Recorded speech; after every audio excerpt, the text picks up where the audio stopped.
I wouldn't be scared. Me too, man. If you asked me this a month ago, different circumstances, we're in different form. But now we've got 3 wins on the bounce. Now I've got to watch Arsenal in a couple games as well. I feel like we can frustrate them. I don't think it would be a lot to ask to dominate that game, and it would say a lot if we're able to do that. I don't think we're going to have that sort of performance, but I think we can frustrate them. I think we can catch them out in moments. It just really depends on ourselves. How do we handle our opportunities in front of goal? What do we do when we're on the ball? Little things like that. But I think we'll show a much better account of ourselves than if we did this a month ago.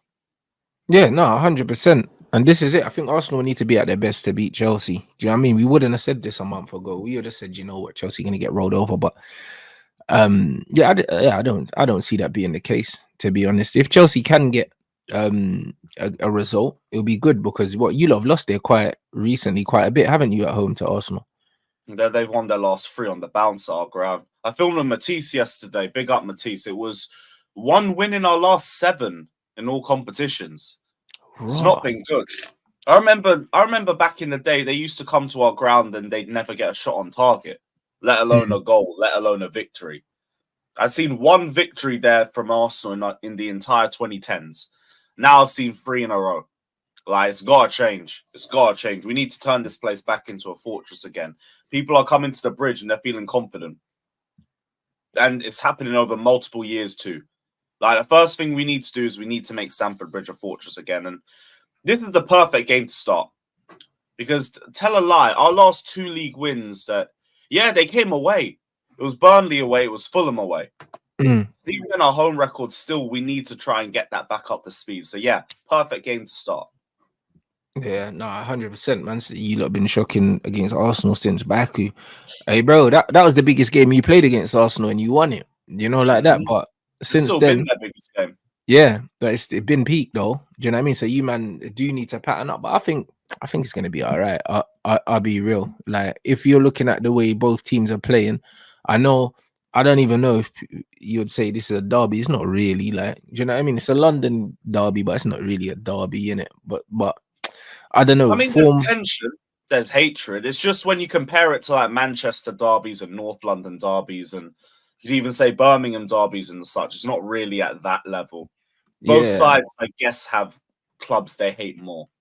Yeah, for sure. That's what I mean. So I don't think it's a thing where like there's mad hatred and form's gonna go out the window and it's gonna be like, it's not that, innit? I just think that looking at how well both the teams are playing, like in terms of how they're playing and stylistically how they match up, like you said, the defensive record's very similar. Both teams aren't conceding loads of goals.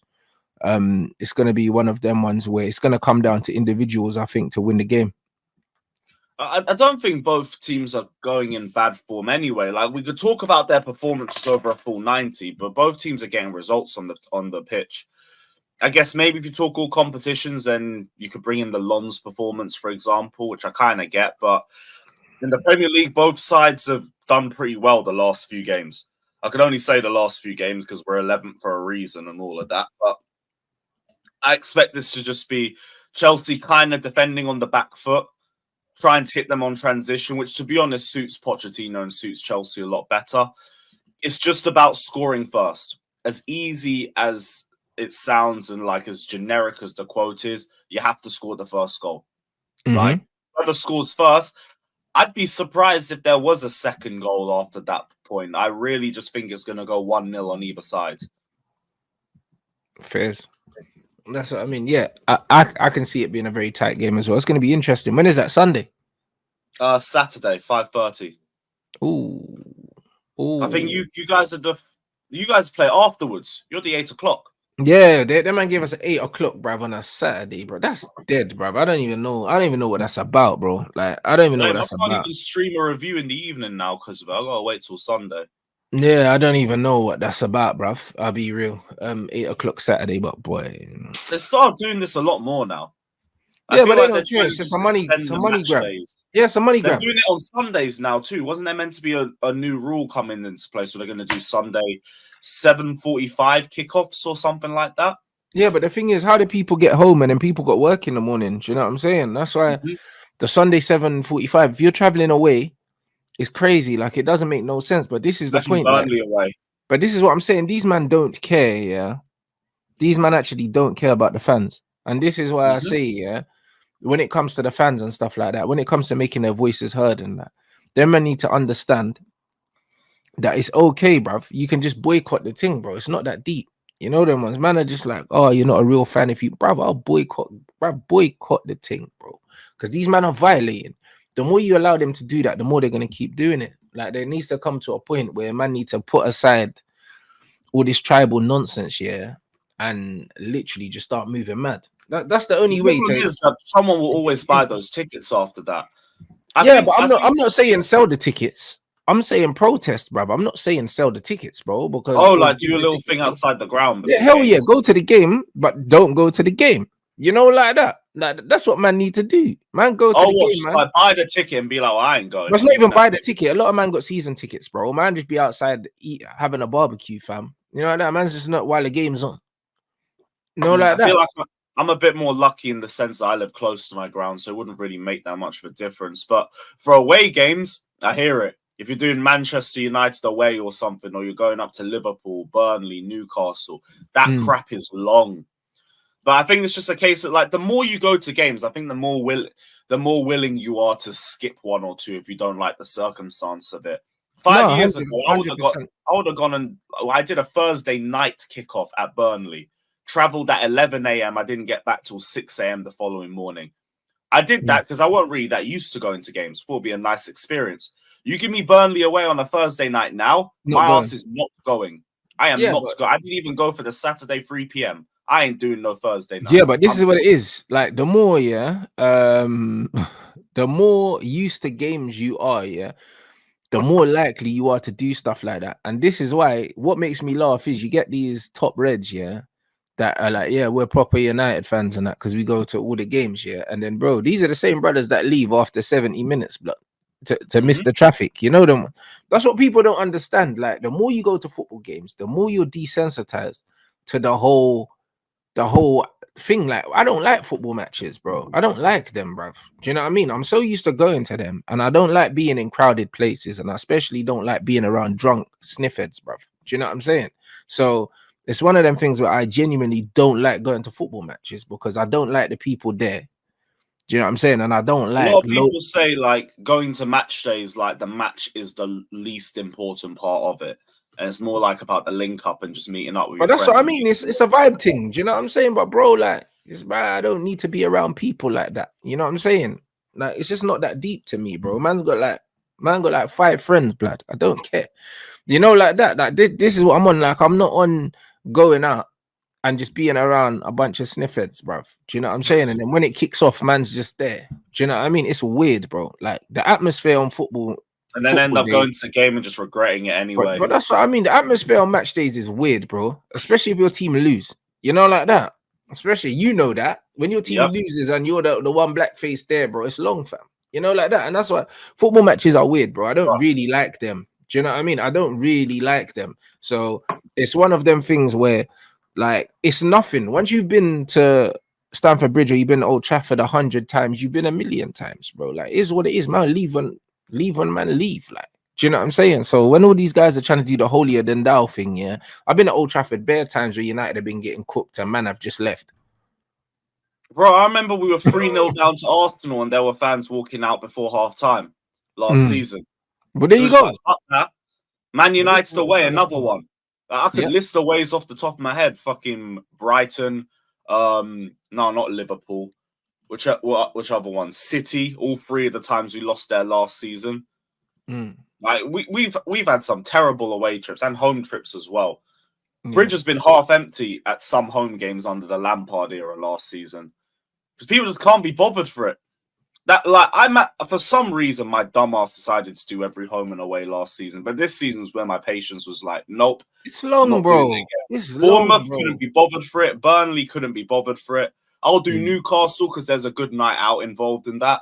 But what's the next away? I think it's Everton after that. I might have to fuck that one off too. But this is Everton's what on it the edge. is, bro. Man have to keep it 100. You know, like that, bro. It's the same with boxing. The best place to watch boxing, yeah, is on the TV, blood. More times when you go boxing, you're watching it on the screen anyway. Man, want to be there for the atmosphere and that, like, less of that, bro. Like, it's just not that deep, bro. Do you know what I'm saying? Man, not there for the atmosphere, fam. Like, most of the time, you can't see nothing. Do you know what I mean? It's just, man are just trying to gas the thing, bro. Like, I have lost count how many home and away games I've been to, yeah. And I'll be real, like, it's just like, bro, there's no, when I walk into that stadium, the aura's not there, bro. It's an old stadium, it's falling apart. I remember my season ticket, the season, what season was it? It would have been Jose's last season. My season ticket was right behind the dugout, bro. Like, man was right at the front. I was getting wet because there's no coverage at the front at Old Trafford. When you're there, the pitch dips down. I'm sitting right behind the dugout. And obviously the roof don't cover the front, like probably like yeah, for 1, 2, probably about the first 2, 3 rows are not covered. Man was just getting wet, bro. Like, man's there in he's chilling watching the game, getting soaked. You know, like, bro, it's not fun, bruv. Don't listen to these man when they gas it, especially when you're getting smoked as well. You might get smoked. Depends on the football. Yeah. Mourinho's defensive football in that weather, it ain't it. Oh, bro, it was crazy. Now I'm saying, man was just getting soaked, and then you come out, and then man are off their head on sniff. Do you know what I'm saying? Looking for someone to fight. Volleys at the wheel and all that. Yeah, bro, looking for someone to fight after the game. Nah, sorry, bruv. Do you know what I'm saying? Sorry, bruv. Yeah, it's long. The only thing that saved me from getting sick at Chelsea games is because I'm vlogging. I got a camera, and everyone gets shook around me. That's yeah. Now you can't say any dodgy words around me. I've been waiting to catch a racist for years. I hear that. You know, I'll make you famous. I don't give a shit. That's crazy. That's what I mean. So I don't know. It's overrated. I'll be honest. It's overrated, bro. You know what I mean? Unless your team are smoking everyone, yeah, and the vibe's good, yeah. When the vibe's bad, it's not the place to be, bro. Do you know what I'm saying? So like, it's gonna be 17 was the last time the bridge really felt like the bridge. See, and that's what I mean. And we're in 23 now. Bro, that place is like the aura of when you walk in, it never changes, but then the kickoff. And then you watch 10, 15 minutes of football, like, yeah, we're back to the same crap. You know what you're getting very early on. Very early. That's crazy. You know what I'm saying? But nah, big man thing though. You Chelsea, man. I don't know. It looks like things are turning around slowly. Slowly. But we need a big performance to really make a statement. Right now, it's like we've got back to where we should have been from the start, making the most out of a favourable run of fixtures. Better late than never. Now, we need to get results against the bigger teams. Now, I'm not saying I'm like too cautious about it. I still think we're capable of it. I don't think we're going to just get straight L's for the next 7 matches. But who steps up? Do we step up? I'm very interested to find out. And it's up to Chelsea, because if they get a performance, I think that sets us up in a much better position for the games coming up. Even if necessarily we don't win and we come out with a draw, but we've played very well against a team contending for the title, I think that gives us a bit of confidence going into the next few games. Whatever happens, you cannot lose. You can't lose. That's going to just put us straight back in reverse. Oh, facts. Do you know what I mean? What's their man saying? Their man are saying, what are you making of Enzo? Their man are saying in the chat that he's not really playing that good, like. Needs to get a bit more consistent. I'm not questioning his ability or anything. It's way too early for that, but he has been a little bit inconsistent. I think that's the better word to use for him. He wasn't great against Villa, wasn't great away against Bournemouth, was very good against Fulham, but then he wasn't really at his best against Burnley either. So it's like, I need to see a little bit more from you. But we already know the quality he possesses. It's just, I need a bit of cutting edge in the final third. I don't even mean in terms of your passing. I mean in terms of your shooting, if anything. I know people are going to say he's a midfielder and everything, but like when you're in the box and you're in goal-scoring positions, I need you to take your chances better. That's looking like a little bit of a weakness with him right now. And he's still young. Like, there's plenty of time for him to develop that side of his game. But, like, I get the criticism for him. As long as it's just criticism and it's not, no, Enzo's overrated, he's washed or anything like that. Nah, just need to up the level a little bit. Yeah, 100%. And with what Caicedo being back and stuff like that, there's a bit more balance. I don't know. We'll see. But like my man said, Enzo's been playing with bum, so people need to understand that it's probably going to take him a bit of time. But from what I've seen, he's quality, blood. I don't. He's the least of your worries. He's the least of your Definitely. worries. Definitely. I think it's just a case of we can be honest about individual players' performances, regardless of whether you rate them or not, and just be like, you've been good at this, you need to improve at this. Like, even in the Burnley game, his passing was still very good. It was just phases where he was either taking too long or phases where he was kind of losing the ball too much in possession. It's just little things that you want to see him improve on, but it's just minor stuff for now. No, 100%. Big up everyone inside. Make sure you smash up the likes, bro. The ratios are not ratioing at the moment. You get me? Yeah, Enzo's still he's still adapting, but he's a good player, man. Do you know what I mean? Facts. So it's gonna be interesting to see how that game comes across. I think Arsenal pretty much got all their players back in it, apart from obviously Timber, that's long term. I think everyone else is pretty much available, aren't they? So I heard some questions on Saliba. Stacker's been rested the last 3 weeks, so he should be back for this. yeah, he didn't go on international duty. I'm sure he'll be back in the starting lineup. Yeah. So I don't know the Saliba situation, but other than that, I don't think there's any other issues with them. They should be fine.